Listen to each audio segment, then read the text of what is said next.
Okay, this is section 2.1. So we're going to start off with the prep skills, and I'm going to let you work on this. So what I want you to do is just read each direction. So number one, reduce each of the fractions to lowest terms. Now that does not mean that you turn those into decimals, okay? So just reduce the fractions to lowest terms. Number two, again, reduce the fractions to lowest terms. Now number three, they do want you to turn these fractions into decimals. Okay, and then 4, 5, and 6, they want you to solve these equations. Okay, so go ahead and pause the video and go ahead and pause the video and work on these, and then when you come back, I'll have the answers, and then we'll see if we got the right, see if we get the same answers. Okay, so go ahead and pause the video right now. Okay, so for the prep skills, this is what you should have gotten. So for 1A, 6/10 reduces to 3/5. So you divide top and bottom by 2. 24 over 30 reduces to 4/5, which means you have to divide top and bottom by 6. 51 over 21 reduces to 17 over 7. So you divide top and bottom by 3. And then 11 over 24, this is already reduced.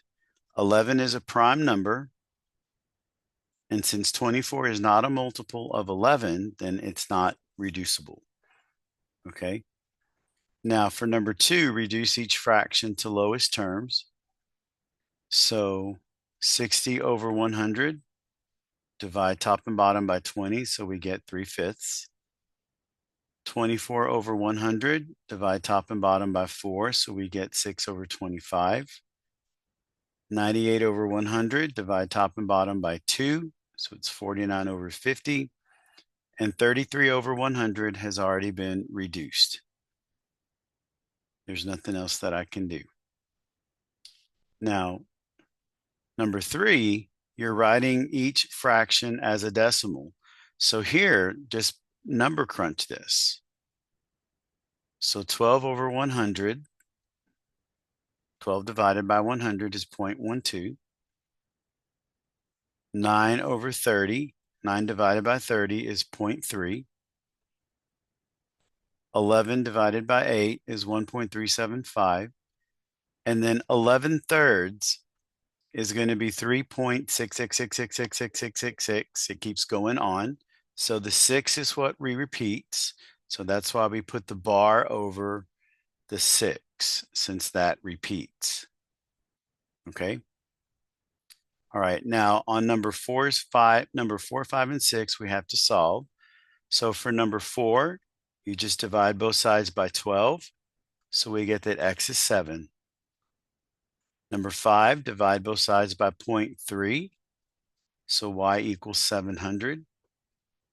6, divide both sides by 0.125. And we get 383.92. Now, if you're in doubt, plug these back in. So 12 times 7 is 84. 0.3 times 700 is going to give you 210. 0.125 times 383.92 does give you 47.99. Okay, so I did check those. All right, now let's look at your learning objectives. Let's see.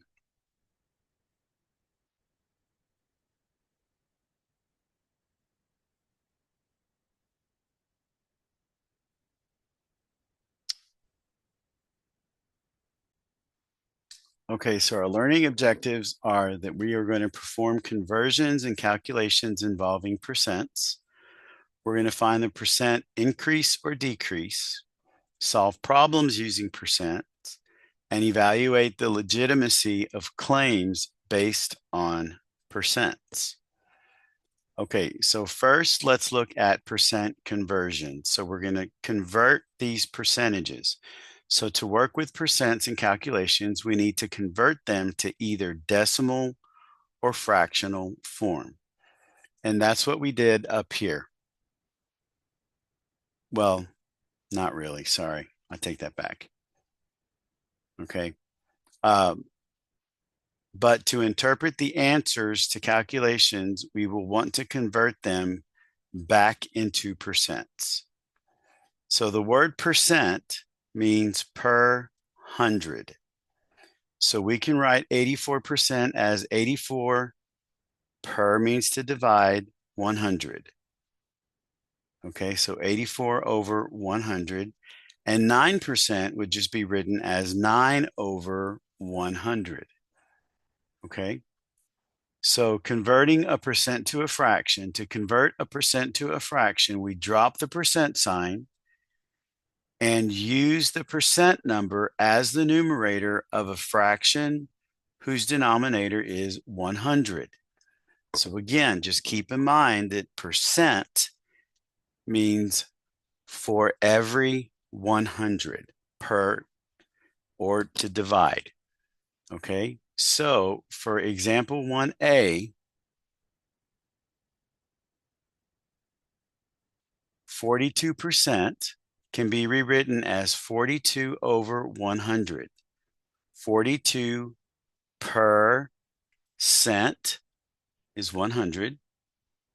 Okay, and this reduces to 21 over 50.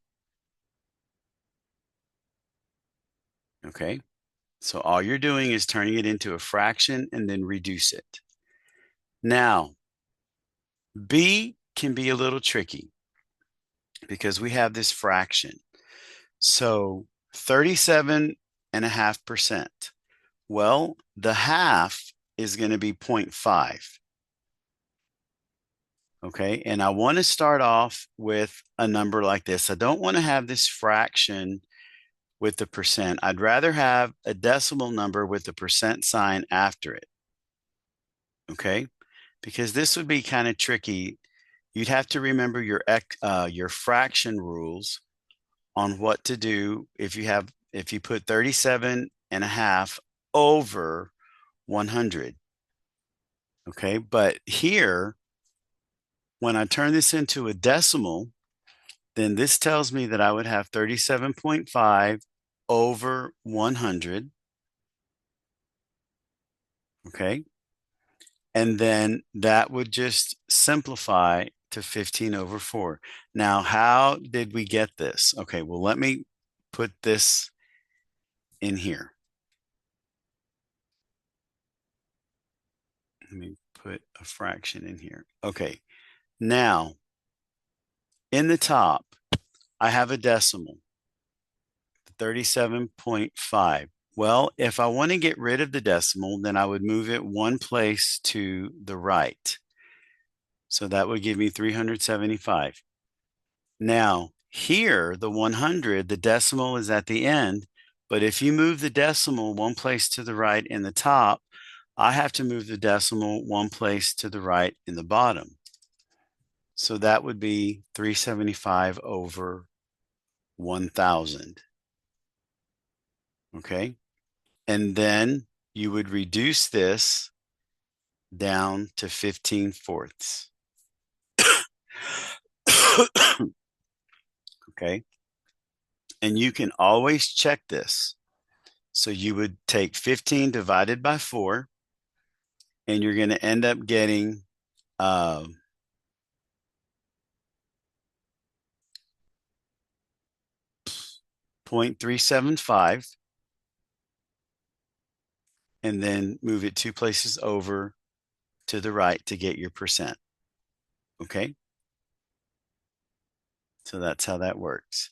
Now, when you convert a percent to a decimal, to convert a percent to a decimal, you drop the percent sign and move the decimal 2 places to the left.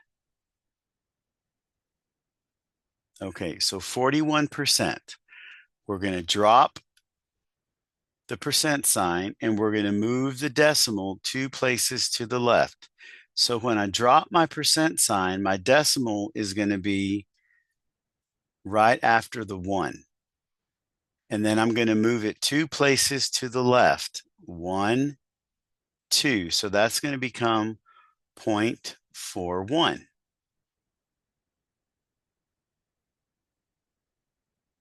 And then it's proper for you to put 0.41. Okay. Now be careful with this one. So remember, we drop the parentheses. Here's my decimal. I have to move the decimal point 2 places to the left. So that would be 0.67. And then one more would be 0.067. Okay. 2 places to the left. So 120. Here's your decimal. We're going to drop the percent sign, and our decimal is right at the end of the 0. So 2 places to the left. 1, 2. That's going to give us 1.2. Okay.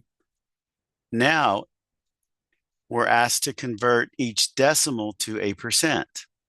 Okay, so to go from a percent to a decimal, we moved, and I know it's already written up here, but let me just type this here, move the decimal 2 places to the left. That's to convert the percent to a decimal. Now, if I want to go from a decimal to a percent, I'm going to do just the opposite of this. So I'm going to move the decimal 2 places to the right.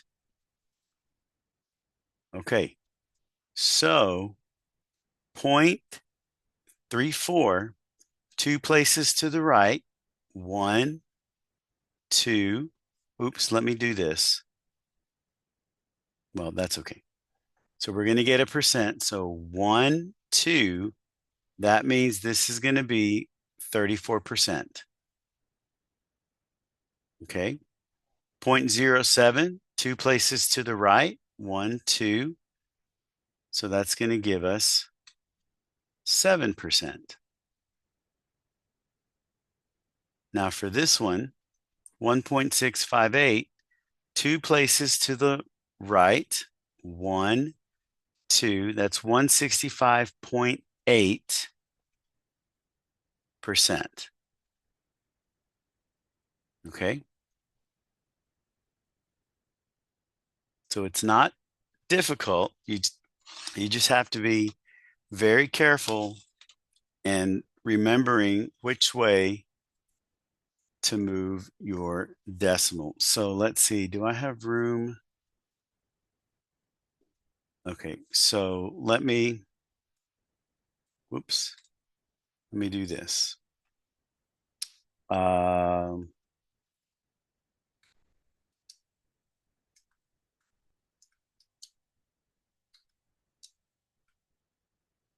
Okay, so I'm going to say, remember this flow chart. So if I have, let me do this. Okay, so if I have a fraction,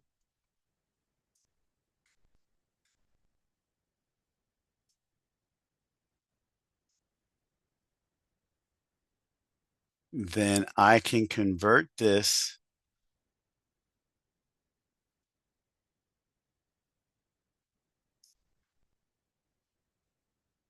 so I can take a fraction and I can convert it to a decimal,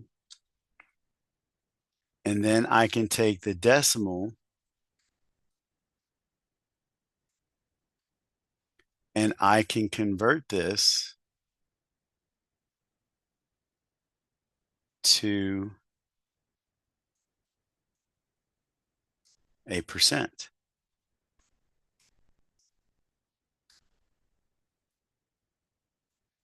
Okay, so this is how it works. Now look, to go from a decimal to a percent. Hang on, why is this font all different?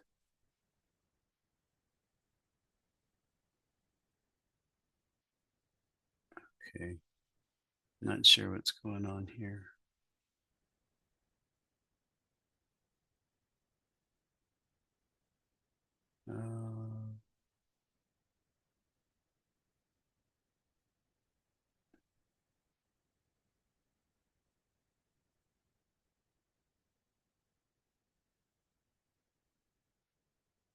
Okay, so you can take a fraction, turn it into a decimal, and then to go to the percent, you're going to move 2 places to the right.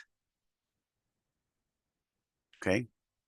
Now to go backwards, if you move from a decimal to a percent 2 places to the right, to go from a percent to a decimal, then you're going to move 2 places to the left. Okay, so actually let's change this to a double-sided arrow. And I'm only going to do that one. Okay. So to go from a percent to a decimal, we're just going to do the opposite. We're going to go from a percent to a decimal.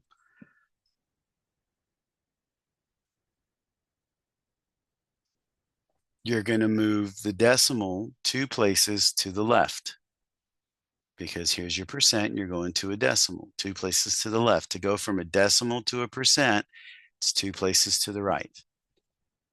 Okay. All right.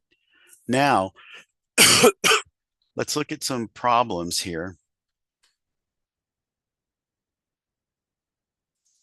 regarding percentages. Okay, so we look at this problem. It says we're going to find the percentage of a dinner bill. All right, it says, I recently went to dinner at Skyline Chili because their chili is good, is really good, and because they were running a fundraiser for the ALS Society.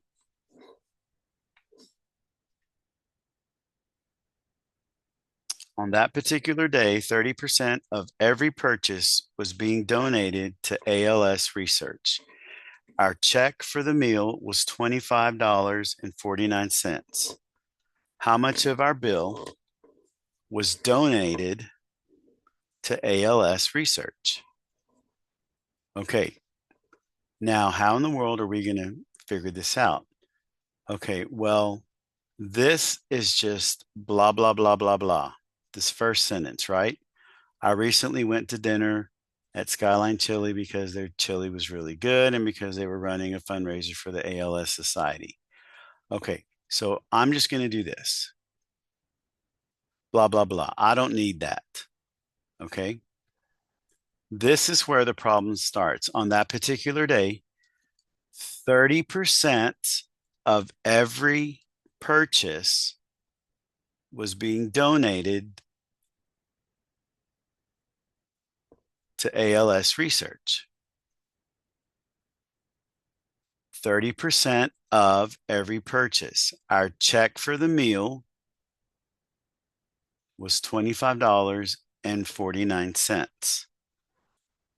Okay, so the way that we're going to do this is what they're looking for is 30% of your total bill, which was 25 and 49. Okay, so this is what we're having to find. Okay, so we're going to say, we're going to call this donation to ALS research. All right, this is what we've got. All right, now we're going to do the math on this. Donation to ALS Research. All right. Now we're going to turn this into our mathematical model. So 30%, we have to turn that into a decimal. So that's 0.30. The word of means to multiply. And then I'm going to multiply that by $25.49, $25.49. All right. So get your calculators and number crunch this. So 0.30 times 25.49. Now, I got 7.647. So I'm going to have to round. So that means this is going to be an approximation. So we're going to use the squiggly symbol. So that means that the amount that was donated for this particular meal is going to be $7.65. Okay. Now remember, this turned out to be 6.647, but we're talking about money. So when you talk about money, you round to 2 decimal places. So this is the amount of money that was donated to the ALS research. Okay. So actually, let's do this.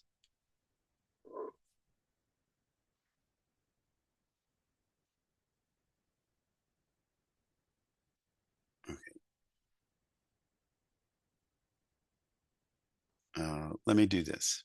So this equals 7.647.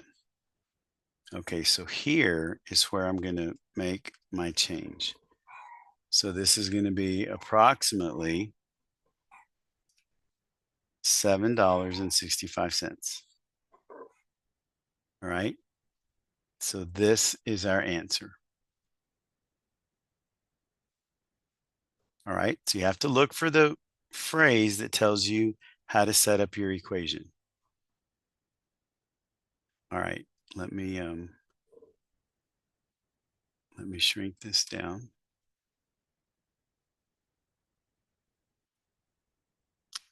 Let me shrink this down. Okay. So now calculating the original price of a sale item. A leather store at an outlet mall is offering 70% off a jacket that is priced at $59. What was the original price of the jacket? Okay, so whatever the original price was, it got marked down 70%, and now it's on sale for $59. So what they want to know is what was the original price? Well, if it was marked down 70%,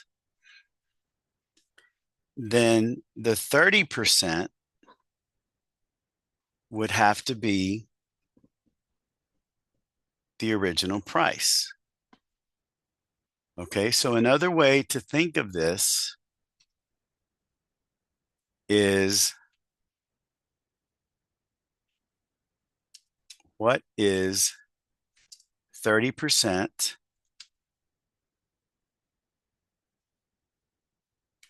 of, or I'm sorry, let me rephrase this. So 30% of the original price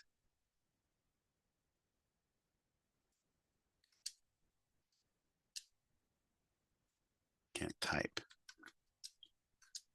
is $59.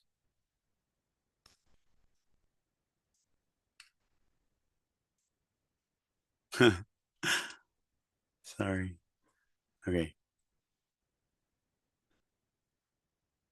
30% of the original price is $59. Okay.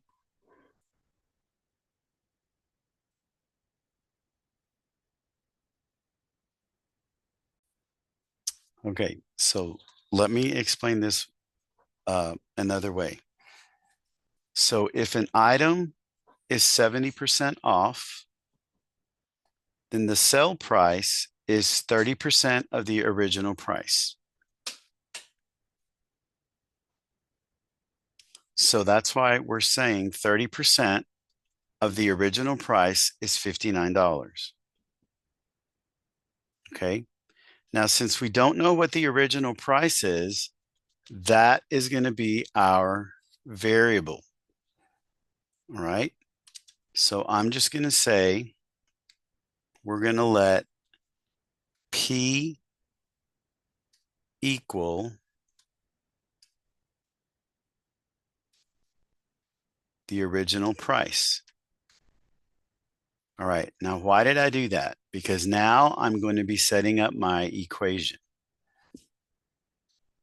All right. So 30%, I have to turn it into a decimal. So that's going to be 0.30 of means to multiply. P, which is the original price, is 59. Okay. So for me to solve this, I have to divide both sides by 0.30. All right, so here's what this is going to look like now. We're going to have P equals 59 divided by 0.30. And so I'm going to number crunch this. 59 divided by 0.30. Now this is going to give us a number that keeps going on. It's 196.6 repeating. So let's see, where did I get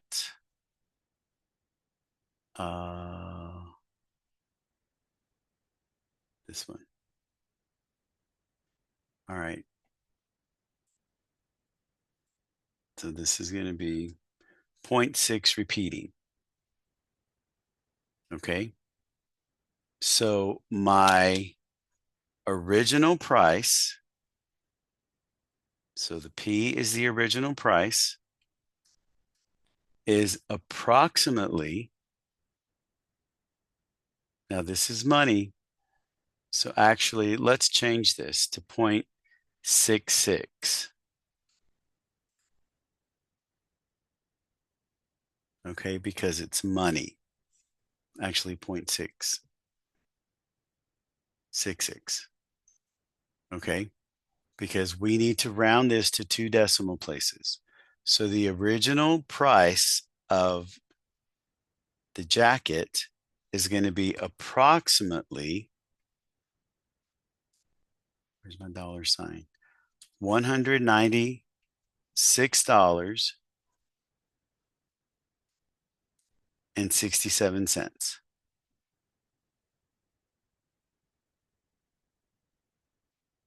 All right. And that's how that works. So you can think, sometimes you're going to have to need to, you're going to need to think a little bit backwards.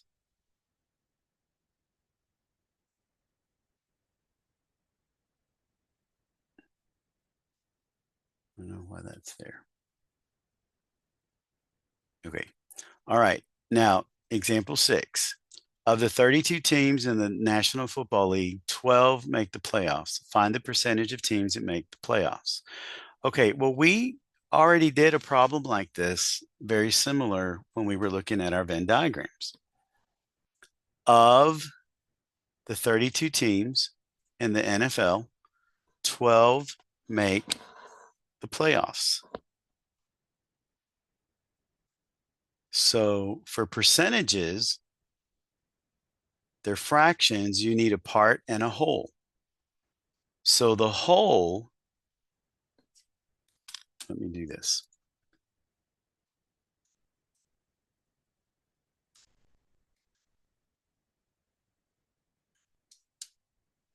Percentages can also be written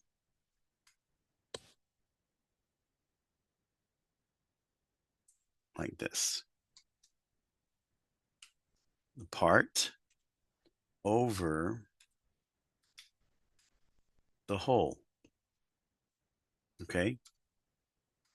Now, the whole, it says of the 32 teams in the NFL Football League. Well, that's all of the teams that are in the football league. So that's the whole. So that's 32. And then the part is going to be 12. So 12 of them make the playoffs. Oops. Okay. So now all we're going to do is simplify this. So we're going to have 12 divided by 32. And I'm going to number crunch this. 12 divided by 32.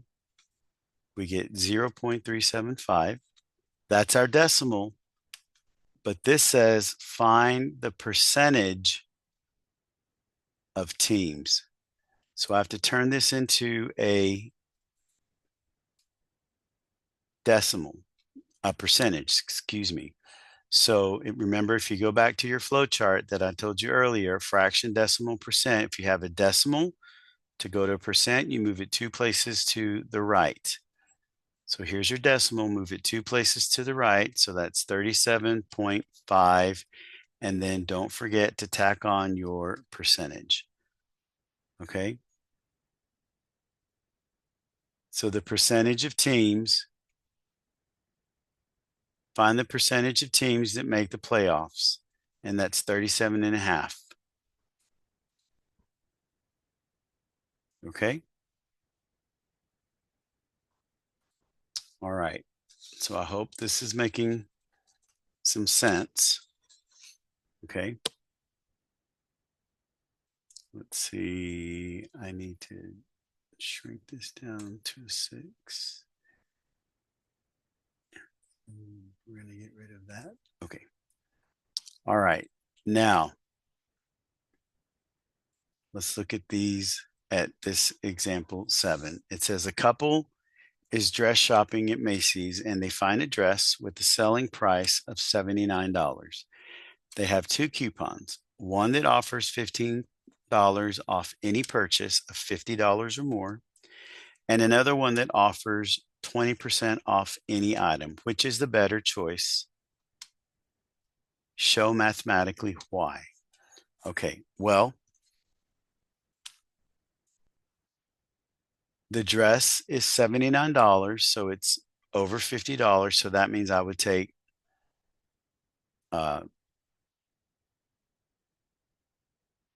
so let's identify our coupon. So coupon number 1 is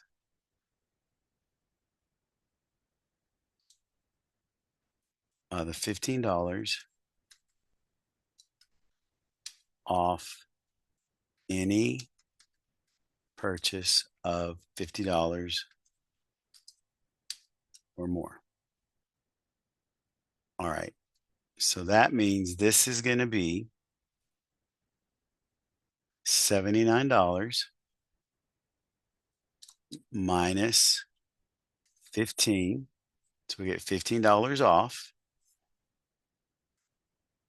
Oops, this should have been inside the equation editor. Excuse me. Sorry, guys. So 79 minus 15 equals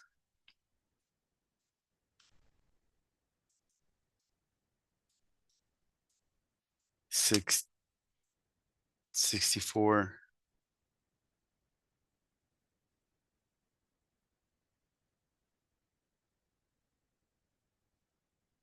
Yeah, $64. Okay, so that's that one. All right, now we need to figure out coupon 2. So what is coupon 2 going to look like?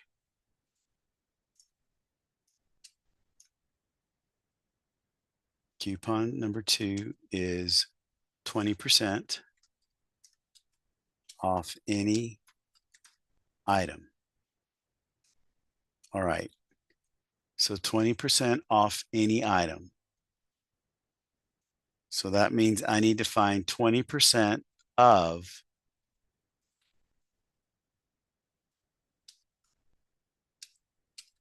we need to find 20% of $79. Okay. All right. So 0.20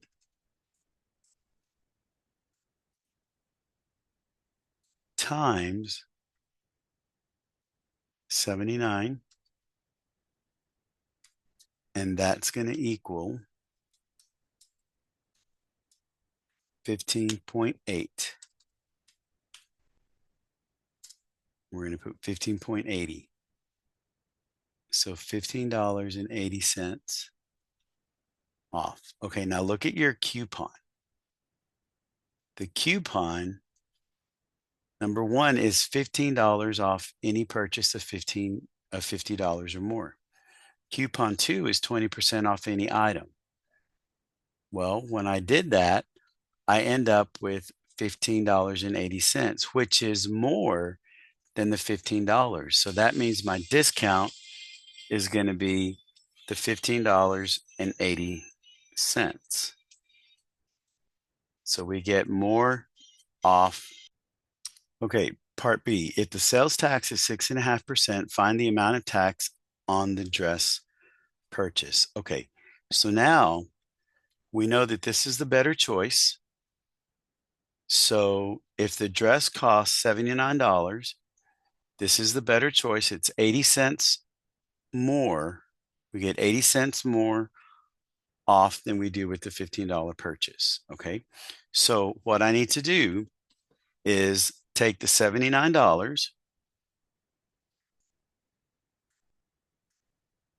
and then we're going to subtract the 1580 from it. Okay, so go to your calculator, 79 minus 15.80. That's going to give us $63.20. Okay, so the dress is going to cost $63.20. Now I need to identify what this is. So this is the sale price.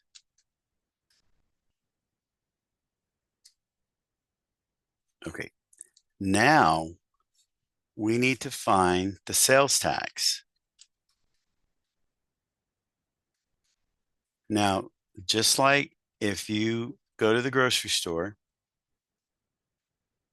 or wherever, if you buy anything, and you have a coupon, well, they ring up the amount, and then they scan the coupon and they take that amount off, and then at the end they calculate the sales tax off the amount of money that you are purchasing, that you're buying.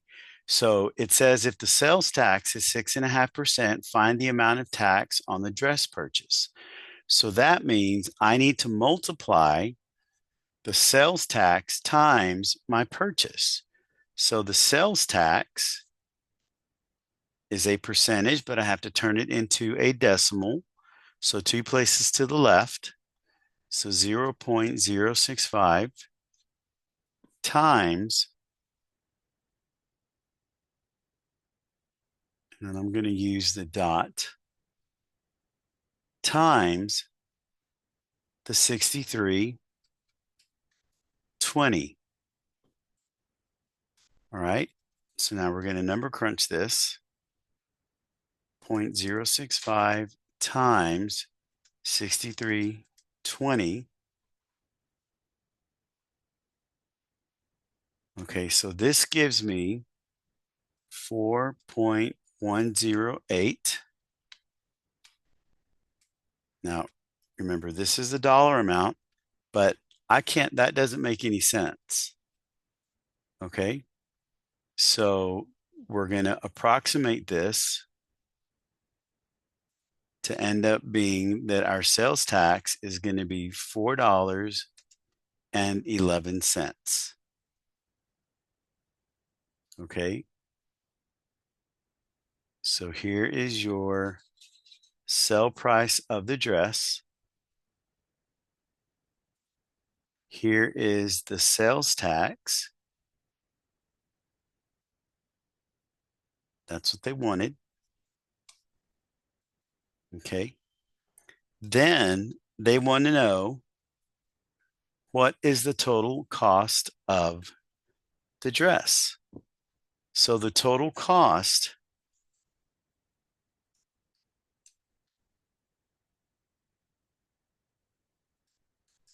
includes cost including the sales tax.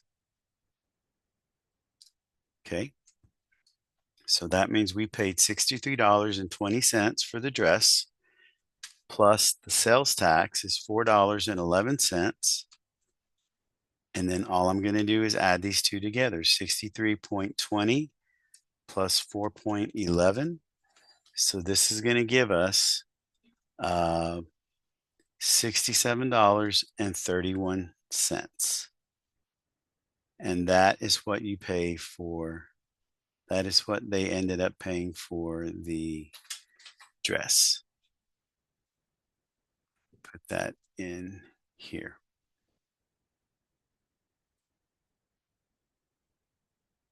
And put the equal sign there. Okay. And that's it. Now, this is not anything new, because if you go shopping, this is a very valid scenario. Even if you go grocery shopping, you're going to buy something, you have a coupon. You're going to find how much that coupon is going to allow you to, how much money is that coupon going to take off of your price? Okay. And then to figure out how much that's actually going to be, well, you take the original price minus whatever the coupon is going to deduct. So it would be this amount. Okay. And then when you go and check out, well, this is what you're going to buy, and they have to charge you the sales tax. So they multiply that. So here's your sales tax. And then at the end, to get the total cost, not cost, the total cost, they add your purchase price plus the tax. All right. So again, that's not anything new. Real life application. All right. Now we get into computing percent of increase and decrease, and we have these formulas, but look how similar they are.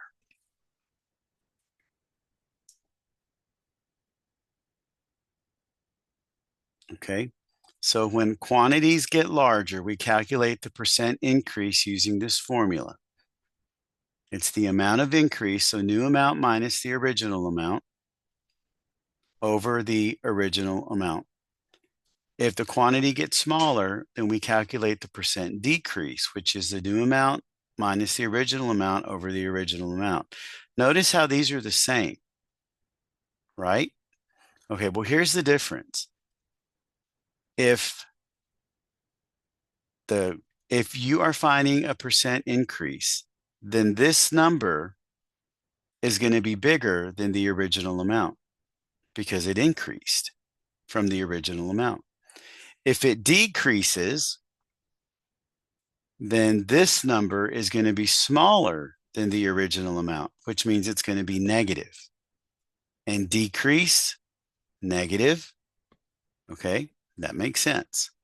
So in each case, the result is a percentage in decimal form. The percent increase and decrease are also called percent change or relative change. Okay, so let's look at this scenario. It says in 2019, the state minimum wage in Missouri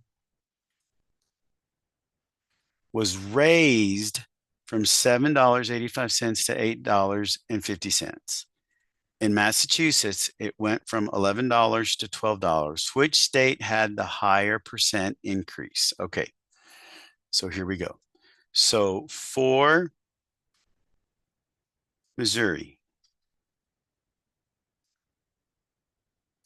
all right, so it went from $7.85 to $8.50. So it increased. So the new amount, let me put this in here. So this is going to be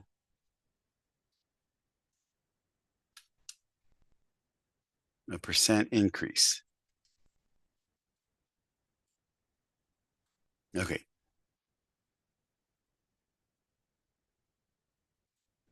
And let me, all right. So now the percent increase is the new amount, which is in this case, $8.50 minus the original amount, which was $7.85 over the original amount, which was $7.85. Okay, so now we're going to number crunch this.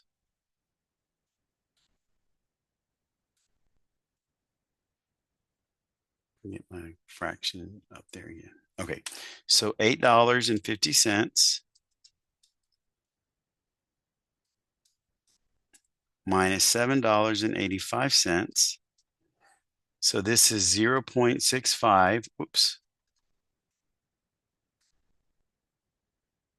0.65 divided by the original amount, which was the $7.85. So now I have to number crunch this. So 0.65 divided by 7.85.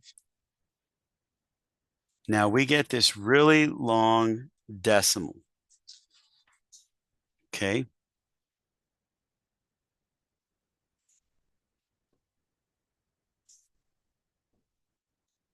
Okay.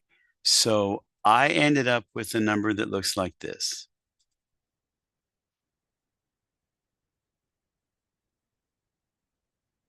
0.25478. I'm just going to put dot, dot, dot because it keeps going on. Okay. Now I have to turn this percent increase.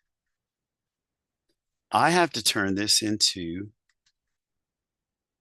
a percentage. Okay. So here's where the fun begins. Now, we're not going to panic here because I'm just going to move the decimal place 2 places over. So this is going to be 8 point, and let's see, let's round this. Let's round this to 1 decimal place. Let me put this in parentheses up here. Round to the nearest tenth of a percent.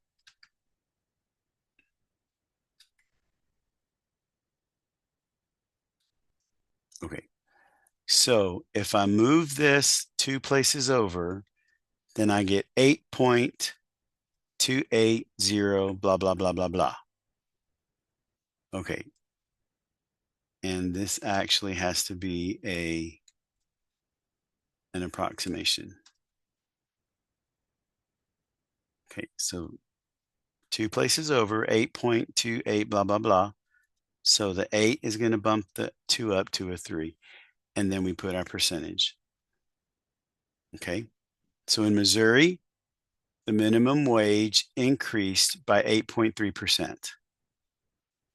All right, now we need to calculate what happened in Massachusetts. Massachusetts.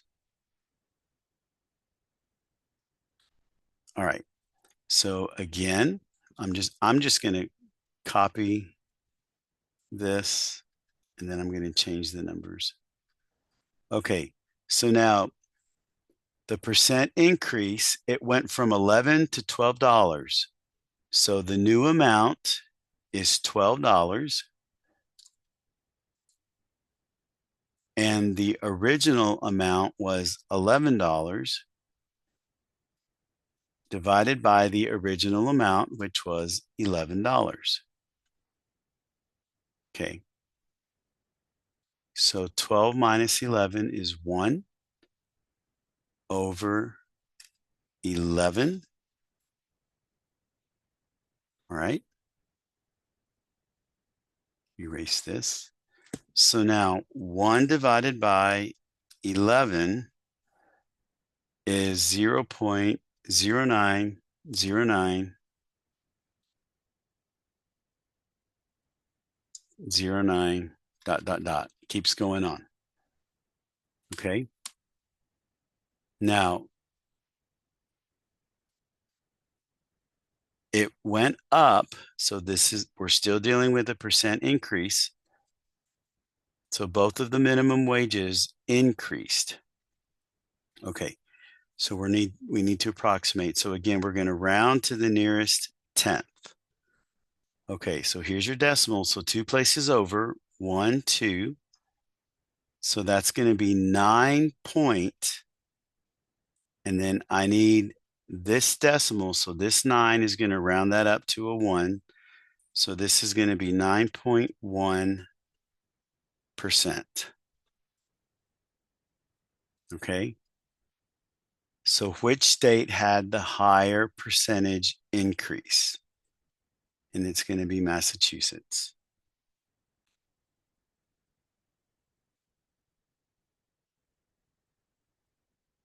With a percent increase of 9.1%. Okay. So it's not bad. You just have to be careful when you're plugging this in. All right. All right. Last one. In promotional materials, a company that increased their workforce from 1,000 to 1,500 workers claimed that they had hired 50% more workers. A rival of theirs bragged about decreasing emissions from 1,500 to 1,000 cubic feet per day, claiming a 33% reduction. Which company is lying? Explain. Okay, so we have one part. So this company increased their workforce from 1,000 to 1,500. So that's an increase. And then their rival is a decrease. All right. So here we go. Let's see. Let me change this to 6. All right. Here we go.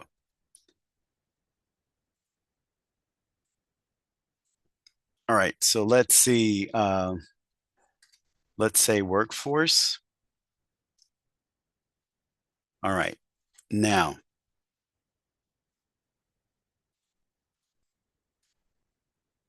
the way we're going to do this, just like we did before. So this is going to be a percent increase.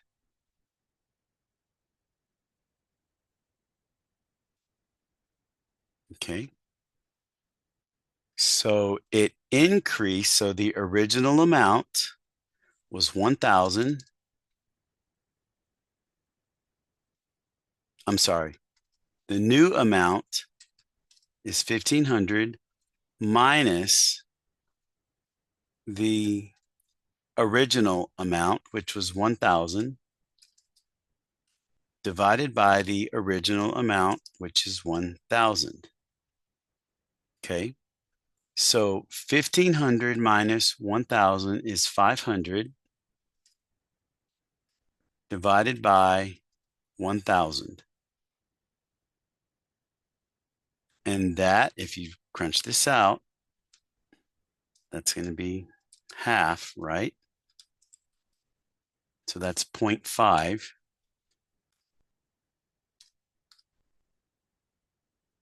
All right, which means this is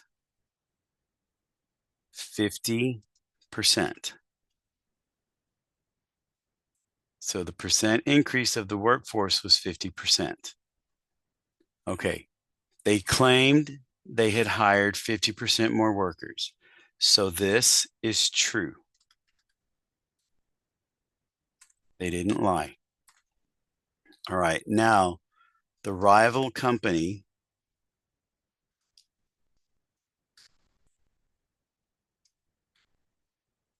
and again, I'm just going to take this,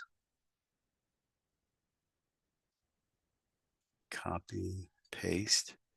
Now remember, this is going to be a percent decrease. All right, so it says a rival bragged about decreasing emissions from 1,500 to 1,000. So the new amount is 1,000, and the original amount was 1,500 divided by the original amount of 1,500. All right. So 1,000 minus 1,500 is negative 500.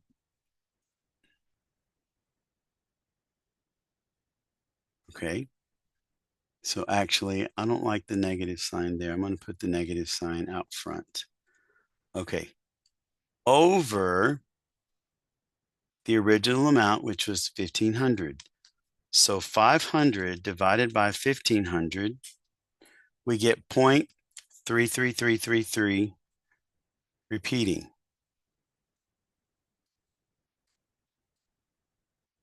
All right. And this is negative. Okay. So now we turn this into a percentage by moving the decimal place over 2 places. So this is going to be negative 33.3. We're going to round to the nearest tenth. So negative 33.3%. Okay. Now, it said a rival bragged about decreasing emissions from 1,500 to 1,000 cubic feet per day, claiming a 33% reduction. Which company is lying, and explain? Well, did the rival company lie? And it didn't. That's a decrease of 33%. Okay. So we're just going to answer neither company lied.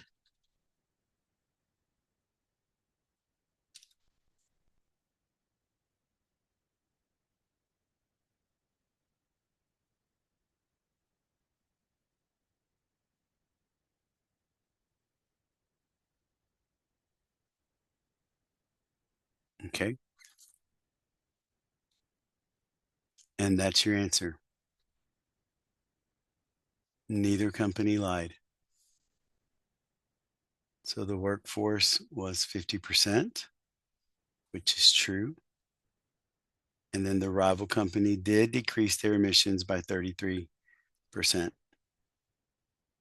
And neither company lied. All right. So that's how that works. Now, you got to be careful with this one because the formulas are exactly the same. The only catch is, especially with, well, that you're plugging in the new amount and the original amount. So keep those straight, because if you mix those up, then that's going to change your answer. Okay. All right, guys, that's it for this section. So let me know if you have any questions.